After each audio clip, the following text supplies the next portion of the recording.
ओम शांति। अॼु जी मुंहिंजी तारीख़ आहे 6/11/2024। मिठा मिठा बाप दादा चवनि था, मीठी मीठी ॿार बाप जी दृष्टि हद बेहद सां पार वेंदी आहे। तव्हांखे बि हद अर्थात सतयुगी हद, बेहद अर्थात कलयुगी बेहद सां पार वञिणो आहे। प्रश्न: उच ते उच ज्ञान रत्ननि जी धारणा कंहिं ॿारनि खे सुठी थींदी आहे? उत्तर आहे, जंहिंजी बुद्धि हिकु बाप सां गॾु आहे, पवित्र ठहियनि, उन्हनि खे हिननि रत्ननि जी धारणा सुठी थींदी आहे। हिन ज्ञान रत्ननि जे लाइ शुद्ध बर्तन खपे। उल्टा सुल्टा संकल्प बि बंदि थी वञणा खपनि। बाप सां गॾु योग लॻाईंदे लॻाईंदे बर्तन सोने जहिड़ो ठहे, तॾहिं रतन ठहिरे सघनि। ओम शांति। मिठे मिठे रूहानी ॿारनि खे रूहानी बाप रोज़ वेही सम्झाईंदा आहिनि। इहे त सम्झायो आहे ॿारनि खे ज्ञान, भक्ति ऐं वैराग्य जो इहे सृष्टि चक्र ठहियलु आहे। बुद्धि में इहे ज्ञान रहणो खपे। तव्हां ॿारनि खे हद बेहद खां पार वञिणो आहे। बाप त हद ऐं बेहद खां पार आहिनि, उन्हनि जो बि अर्थ सम्झाइणो खपे। रूहानी बाप वेही सम्झाईंदा आहिनि। इहे बि टॉपिक सम्झाइणी आहे कि ज्ञान, भक्ति, पोइ आहे वैराग्य। ज्ञान खे चइबो आहे ॾींहुं, जबकि नई दुनिया आहे न, हुन में इहे भक्ति अज्ञान आहे न, उहा आहे हद जी दुनिया। छोजी हुते ॾाढा थोरा हूंदा आहिनि, पोइ आहिस्ते आहिस्ते वृद्धि थींदी आहे। अधु समय पोइ भक्ति शुरू थींदी आहे। हुते संन्यास धर्म हूंदो न आहे, संन्यास व त्याग हूंदो न आहे। पोइ बाद में सृष्टि जी वृद्धि थींदी आहे। मथे खां आत्मा ईंदी वेंदियूं आहिनि, हिते वृद्धि थींदी वेंदी आहे। हद खां शुरू बेहद में हली वेंदी आहे। बाप जी त हद ऐं बेहद खां पार दृष्टि वेंदी आहे। ॼाणंदा आहिनि हद में केतिरा थोरा ॿार आहिनि, पोइ रावण राज्य में केतिरी वृद्धि थी वेंदी आहे। हाणे तव्हांखे हद बेहद खां बि पार वञिणो आहे परम धाम में। सत्युग में केतिरी नंढी दुनिया हूंदी, हुते संन्यास व वैराग्य आदि हूंदो न आहे। बाद में द्वापर खां वठी करे ॿिया धर्म शुरू थींदा आहिनि। संन्यास धर्म बि थींदो आहे, जो घर बार जो संन्यास कंदा आहिनि। सभिनि खे वञिणो त सभिनि खे ॼाणणु त खपे। उनखे चइबो आहे हठ योग ऐं हद जो संन्यास। सिर्फ़ु घर बार छॾे जंगल में वेंदा आहिनि। द्वापर खां भक्ति शुरू कंदा आहिनि। ज्ञान त हूंदो न आहे। ज्ञान माना सत्युग रेता सुख, भक्ति माना अज्ञान ऐं दुख। इहे सुठी रीति सम्झणो हूंदो आहे। पोइ दुख ऐं सुख सां पार वञिणो आहे।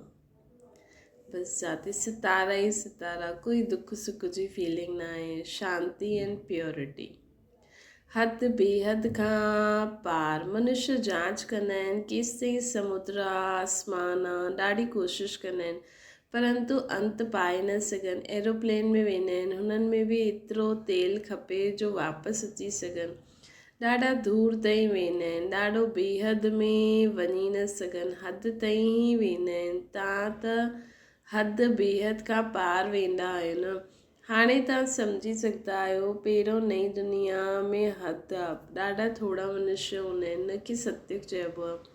तव्हां ॿारनि खे रचना जे आदि मध्य अंत जी नॉलेज हुजणी खपे न। इहे नॉलेज ॿियो कोई में न आहे। तव्हांखे सम्झाइण वारो बाप आहे, जो बाप हद बेहद खां पार, जो बाप हद बेहद खां पार आहे। ॿियो कोई सम्झाए न सघे। रचना जे आदि मध्य अंत जो राज सम्झाईंदा आहिनि, पोइ चईंदा आहिनि ईअं ईअं पार वञो। हद सतयुग जी हद, कलयुग जी बेहद खां पार, ओ परे परे जाते सिर्फ़ु आत्मा ई निराकार रूप में आहिनि। हुते त कुझु हूंदो ई न आहे। केतिरो दूर वेंदा आहिनि, आसमान ई आसमान। इनखे चइबो आहे हद बेहद खां पार। हुन कोई अंत पाए न सघे। चईंदा आहिनि बेअंत आहे। बेअंत चइण त सहज आहे, परंतु अंत जो अर्थ सम्झाइणो खपे न। हाणे तव्हांखे बाप सम्झ ॾींदा आहिनि। बाप चईंदा आहिनि मां हद में बि वेंदो आहियां, हद खे बि ॼाणंदो आहियां, बेहद खे बि ॼाणंदो आहे। ॾिसो कॾहिं चक्कर में न अचण वारे खे सभु पतो आहे। फलाने फलाने धर्म फलाने समय स्थापना थिया आहिनि। दृष्टि वेंदी आहे सतयुग जी हद तरफ़, पोइ कलयुग जी बेहद तरफ़ वेंदी आहे, पोइ असां पार हली वेंदा आहियूं जिते कुझु आहे न। सूर्य चांद खां बि मथे असां वेंदा आहियूं जिते असांजो शांतीराम स्वीट होम आहे। इहे त सतयुग बि स्वीट होम आहे, हुते शांती बि आहे त राज्य भाग्य सुख बि आहे, ॿई हूंदा आहिनि न। घर वेंदा आहियूं त सिर्फ़ु शांती हूंदी आहे, सुख जो नाम निशान न आहे। हाणे तव्हां शांती बि स्थापना करो था ऐं सुख शांति बि स्थापना करो था, हुते त शांती बि आहे त सुख जो राज्य बि आहे। मूल वतन में त सुख जी ॻाल्हि न आहे। अधु कलाक तव्हांजो राज्य हलंदो आहे, पोइ अधु कलाक खां पोइ रावण राज्य शुरू थी वेंदो आहे। अशांती आहे ई 5 विकारनि सां। 2500 वर्ष तव्हां राज्य कंदा आहियो, 2500 वर्ष पोइ रावण राज्य में अची वेंदा आहियूं। 2500 वर्ष असां आराम कंदा आहियूं, पोइ 2500 वर्ष असांखे महिनत करणी पवंदी आहे जीवन में। उन्हनि त लाखों वर्ष चई छॾियो अथनि, हिकदमि जीअं बुद्धू ठाहे छॾियो अथनि। 5000 वर्ष जे कल्प खे लाखों वर्ष चई ॾियणु बुद्धूपनो चईंदासीं न। जरा बि सभ्यता न आहे। देवताउनि में केतिरी दैवी सभ्यता हुई, हाणे उहा असभ्यता थी वई आहे।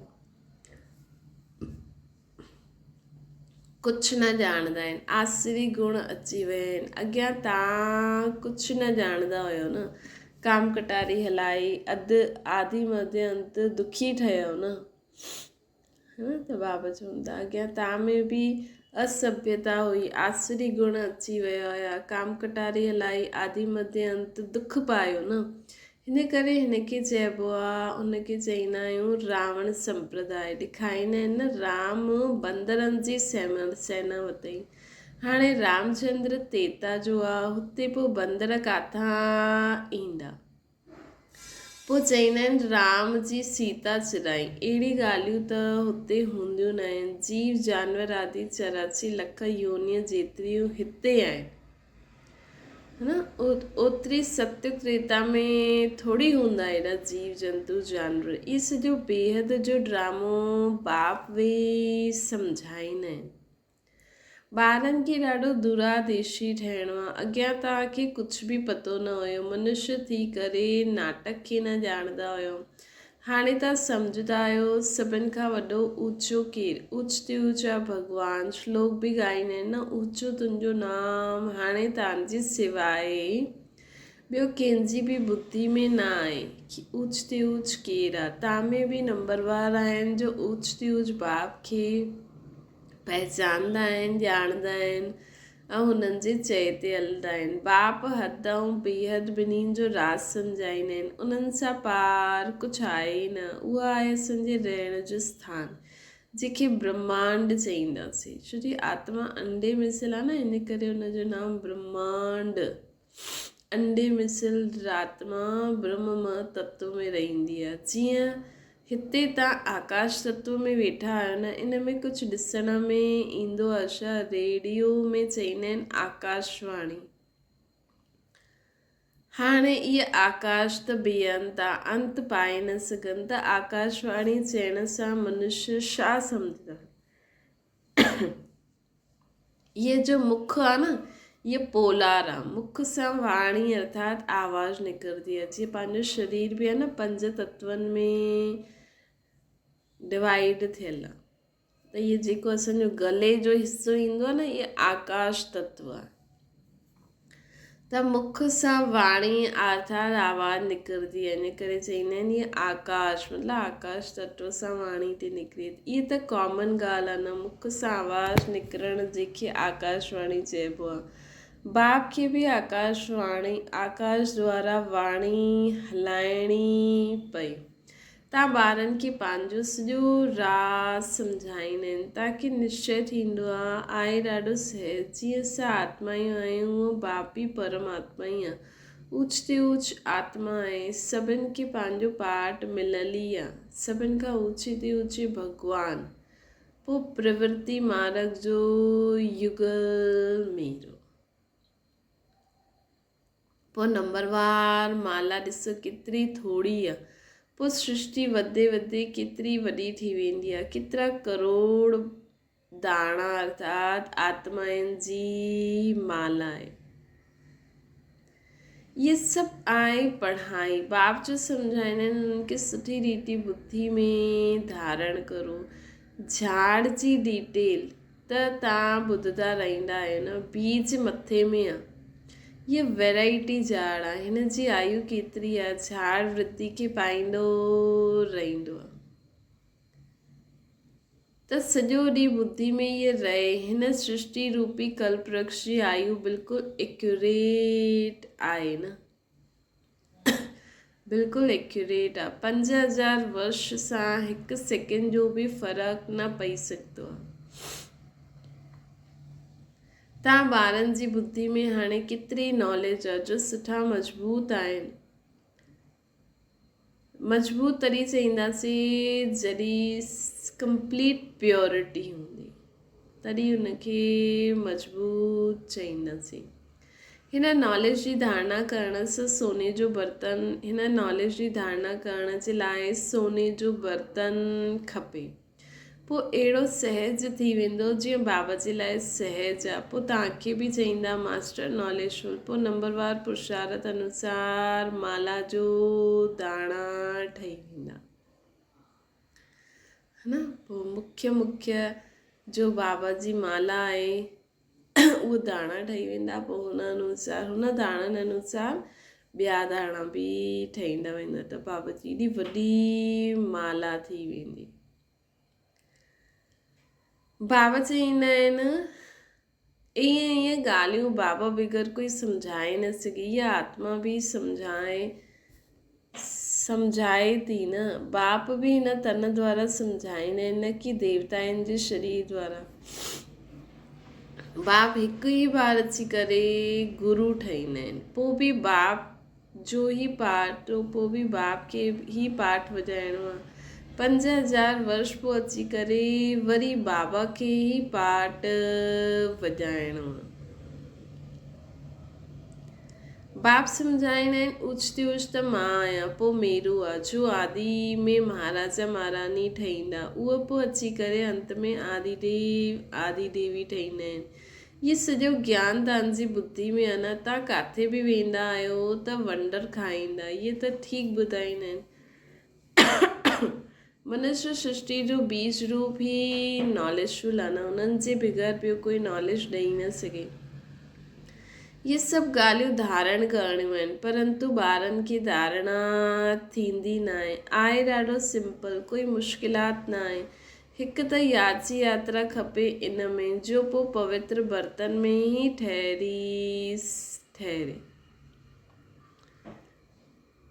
धारणा छो न थींदी आहे छो जी यादि जी यात्रा घटि आहे यादि जी यात्रा सां ई असांजो बर्तन पवित्र थींदो वेंदो आहे जंहिंजे कारण धारणा थींदी वेंदी आहे है न हिन खां पोइ ज्ञान खां पोइ योग आहे योग खां पोइ धारणा आहे त पहिरियों ज्ञान ॿुधो योग लॻायो योग सां बर्तन खे शुद्ध करो पोइ धारणा थींदी वञे इहो ऊचे ते ऊचा रतन आहे न बाप त जवारी हुयो ॾाढो सुठो हीरो माणिक आदि ठाहींदा हुया त चांदी जी डिब्बी में कपास आदि में सुठी रीति रखंदा हुया जो कोई बि ॾिसनि त चवनि इहे त ॾाढी फर्स्ट क्लास चीज़ आहे इहे बि ईअं ई आहे न सुठी चीज़ सुठे बर्तन में ई शोभती आहे तव्हांजे कन ॿुधंदा आहिनि हुन में धारणा थींदी आहे पवित्र हूंदा आहिनि बुद्धि योग बाप सां हूंदो आहे त धारणा सुठी थींदी आहे त धारणा सुठी थींदी आहे न त सभु निकिरी वेंदो आत्मा बि एतिरी नंढी आहे न उन्हनि में एतिरो ज्ञान भरियलु आहे केतिरो सुठो शुद्ध बर्तन खपे कोई संकल्प बि न उठणो खपे उल्टा सुल्टा संकल्प सभु बंदि थी वञणा खपनि। उल्टा सुल्टा संकल्प सभु बंदि थी वञणा खपनि। सभु तरफ़ सां बुद्धि हटाइणो आहे। मूंसां गॾु योग लॻाईंदे लॻाईंदे बर्तन सोने जहिड़ो ठाहे छॾियो, तॾहिं ज्ञान जा रतन ठहिरी सघंदा। ॾिसो बाबा असांखे ऊच ते ऊच परम धाम पोइ हेठि कीअं पूरी सृष्टि ते घुमाइनि था। हाणे बाबा संगम युग जे लाइ चवनि था कि हिन संगम युग ते इहे ज्ञान हुननि आत्माउनि जी बुद्धि में ठहिरंदो जंहिंजी बुद्धि सोने जो बर्तन ठही आहे। त उहो कीअं ठाहिणी आहे? बाबा जी यादि सां। पोइ ॿियनि खे दान कंदा रहंदा। केरु? जेका सभु तरफ़ सां बुद्धि हटाए करे बाबा सां योग लॻाईंदे लॻाईंदे सोने के बर्तन ठाहिनि, ख़ुदि जी बुद्धि में ज्ञान रतननि खे धारण करनि, उहे ई पोइ ॿियनि खे दान ॾेई सघंदा। भारत खे महादानी मञंदा आहिनि न, उहे दान त ॾाढो कंदा आहिनि, परंतु इहा अविनाशी ज्ञान रतन जो दान देह सहित जो कुझु आहे उहो सभु कुझु छॾे करे हिकु सां गॾु बुद्धि योग रहे। असां त बाप जा आहियूं, इन में ई महिनत लॻंदी आहे। एम ऑब्जेक्ट त बाप ॿुधाए ॾींदा आहिनि, पुरुषार्थ करिणो आहे ॿारनि जो कमु। हाणे ई एतिरो उच्च पद पाए सघंदा आहिनि। कोई बि उल्टो सुल्टो संकल्प व विकल्प न अचे, है न?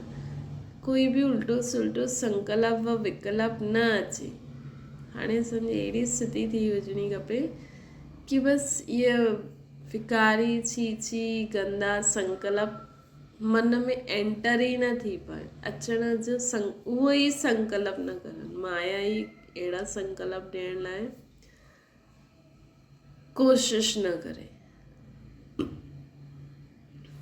कोई भी उल्टो सुल्टो संकल्प व विकल्प हाणे न अचिणो खपे। बाप ही नॉलेज जो सागर आहिनि न, हद बेहद खां पार आहिनि। सभु वेही सम्झाईंदा आहिनि। तव्हां सम्झंदा आहियो बाबा असांखे ॾिसंदा आहिनि, परंतु असां त हद बेहद खां बि पार मथे हली वेंदो आहे। मां रहण वारो ई हुतां जो आहे, तव्हां बि हद बेहद खां पार हली वञो। हाणे कर्म क्षेत्र ते कर्म करो, हाणे मथे संकल्प विकल्प कुझु बि न अचे। इन में महिनत खपे। गृहस्थ व्यवहार में रहंदे कमल फूल समान ठहिणो आहे। हथ काॾे दिलि याॾे। गृहस्थी त ॾाढा आहिनि, गृहस्थी जेतिरा उठाईंदा आहिनि ओतिरा घर वारा ॿार न आहिनि। सेंटर हलाइण वारा, मुरली हलाइण वारा बि नापास थी वेंदा ऐं पढ़ण वारा ऊच हली वेंदा। अॻियां तव्हांखे सभु मालूम पइजी वेंदो। बाबा बिल्कुलु ठीकु ॿुधाईंदा आहिनि। असांखे जो पढ़ाईंदा आया उन्हनि खे माया खाई हुई। महारथी खे माया हिकदमि हप करे वरिती आहे न हप करे वई आहे न, उहा आहिनि ई न। माया बि ट्रेटर ठही वेंदा आहिनि, विलायत में बि ट्रेटर ठही वेंदा आहिनि। किथे किथे वञी करे शरण वठंदा आहिनि। जो पावरफुल हूंदा आहिनि हुन तरफ़ हली वेंदा आहिनि। हिन समय त मौत साम्हूं आहे न, त ॾाढी ताक़त वारा हिन समय त मौत साम्हूं आहे न, त ॾाढी ताक़त वारा पास थी वेंदा, है न? हिन समय त मौत साम्हूं आहे न, त ॾाढी ताक़त वारा पास थी वेंदा। हाणे तव्हां सम्झंदा आहियो बाबा बि पावरफुल आहे। बाप सर्वशक्तिवान आहे न। बाबा चवंदा आहिनि माया बि सर्वशक्तिवान आहे, लेकिन असांखे कॾहिं बि न सोचणो आहे। असांखे सोचणो आहे बसि मुंहिंजो त बाबा ई पावरफुल आहे। भले माया बि आहे, लेकिन असां बुद्धि में यादि रखूं बाबा ई पावरफुल आहे। हुनखे यादि कंदे कंदे हलंदा हलूं। बाबा जो ईअं न बाबा पावरफुल आहे, बाबा पावरफुल आहिनि त बसि बाबा खे असां यादि ई न करूं, श्रीमत ते न हलूं और समय ते पावरफुल बाबा खे यादि करो त मदद करे वठंदा। न, बाबा पावरफुल आहिनि। बाबा छो चवंदा आहिनि माया बि पावरफुल आहे? ताकी असां सिधा अटेंशन में रहूं। असांखे सिखलाईंदे सिखलाईंदे सॼे विश्व जो मालिक ठाहे ॾींदा आहिनि। हुते सभु कुझु मिली वेंदो आहे, न कोई अप्राप्ति वस्तु न हूंदी आहे। जंहिंजी प्राप्ति जे लाइ असां पुरुषारथ करूं, हुते कोई अहिड़ी चीज़ हूंदी न आहे जो तव्हां वटि न हुजे। सो बि नंबरवार पुरुषारथ अनुसार पद पाईंदा आहिनि। बाप बिगड़ अहिड़ी कोई ॻाल्हि अहिड़ी ॻाल्हियूं कोई ॼाणंदो ई न आहे। सभु पुजारी आहिनि, भल वॾा वॾा शंकराचार्य आदि आहिनि। बाबा उन्हनि जी महिमा बि ॿुधाईंदा आहिनि। पहिरियों पवित्रता जी ताक़त सां भारत खे ॾाढो सुठो थमाइनि, निमित ठाहींदा आहिनि न। सो बि सभु जॾहिं सतो प्रधान हुया, हाणे त तमो प्रधान आहिनि। हुननि में छा ताक़त रखी आहे? हाणे त पुजारी हुया, हाणे जो पुजारी हुया उहे ई पूज्य ठहिण जो पुरुषारथ करनि था। हाणे तव्हांजी बुद्धि में सॼो ज्ञान बुद्धि में धारणा रहे ऐं तव्हां सम्झाईंदा रहो। बाप खे बि यादि करो, बाप ई सॼे झाड़ जो राज सम्झाईंदा आहिनि। ॿारनि खे मिठो बि अहिड़ो ठहिण जो आहे। युद्ध आहे न, माया जा तूफ़ान बि ॾाढा ईंदा आहिनि, सभु सहन करिणो पए। बाबा जी यादि में रहण सां तूफ़ान सभु हली वेंदा। हातिम ताई जो खेल आहे न, मुहिलड़ो विझी छॾो माया हली वई। मुहिलड़ो कटण सां माया अची वेंदी आहे। चुई मुई थी वेंदी आहे। हथु लॻायो त मुरझाए थी वेंदी आहे। माया ॾाढी तिखी आहे। बाबा चवनि था हथु लॻायो त मुरझाए थी वेंदा आहिनि। कई ॿार माया ॾाढी तिखी आहे। हिन में ऊच पढ़ाई पढ़ंदे पढ़ंदे वेठे वेठे ई किरी पवंदा आहिनि। इन करे बाबा सम्झाईंदा रहंदा आहिनि, पंहिंजे खे भा सम्झो। पोइ हद बेहद खां पार हली वञो। शरीर ई न आहे त पोइ दृष्टि किथां वेंदी? एतिरी महिनत करणी आहे, ॿुधी करे फा न थियणो आहे। कल्प कल्प तव्हांजो पुरुषारथ हलंदो आहे ऐं तव्हां पंहिंजो भाग्य पाईंदा आहियो। बाप चवनि था पढ़ो, उहो मतिलबु दुनिया में जो पढ़ल वारो उहो आहे, उहो सभु भुलिजी वञो। बाक़ी जो कॾहिं न पढ़ियो, उहो जो बाबा जो ॿुधाइनि था उहो ॿुधो ऐं उनखे यादि रखो, उनखे धारणा करो। उनखे चइबो आहे भक्ति, जो असांखे पहिरियों हुयो। तव्हां राज ऋषि आहियो न, जटायूं खुलियूं आहिनि न ऐं मुरली हलायो। जटायूं खुलियल हुजनि ऐं मुरली हलायो। साधु संत आदि जो ॿुधाईंदा आहिनि, उहे सभु मनुष्य जी मुरली आहे। हीअ बेहद जे बाप जी मुरली आहे। सत्युग त्रेता में जो ज्ञान जी मुरली जी दरकार ई न रहंदी आहे। हुते न ज्ञान आहे न भक्ति जी दरकार आहे। हीअ ज्ञान तव्हांखे मिलंदो आहे हिन संगम युग ते, ऐं बाप ई ॾियण वारा आहिनि, है न। हीअ ज्ञान असांखे संगम युग ते मिलंदो आहे ऐं बाबा ई असांखे एॾो ऊचो ज्ञान ॾियण वारा आहिनि। अच्छा, मीठे मीठे सिके लॾे ॿारनि प्रति माता पिता बाप दादा जो यादि प्यार ऐं गुड मॉर्निंग। रूहानी बाप जी सभिनि रूहानियुनि ॿारनि खे नमस्ते। असांजे बि रूहानी माता पिता बाप दादा खे यादि प्यार गुड मॉर्निंग ऐं नमस्ते। धारणा जे लाइ मुख्य सां बुद्धि में ज्ञान रत्ननि खे धारण करे दान करिणो आहे। हद बेहद खां पार अहिड़ी स्थिति में रहणो आहे जो कॾहिं बि कोई उल्टो सुल्टो संकल्प विकल्प अचे ई न। असां सभु आत्मायूं भाव आहियूं, इहे ई स्मृति रहे। ॿियो आहे माया जे तूफ़ाननि सां बचण लाइ मुख में बाबा जी यादि जो मुहिलड़ो विझी छॾो। सभु कुझु सहन करिणो आहे, छुई मुई न ठाहिणो आहे। माया सां हार न खाइणी आहे असांखे।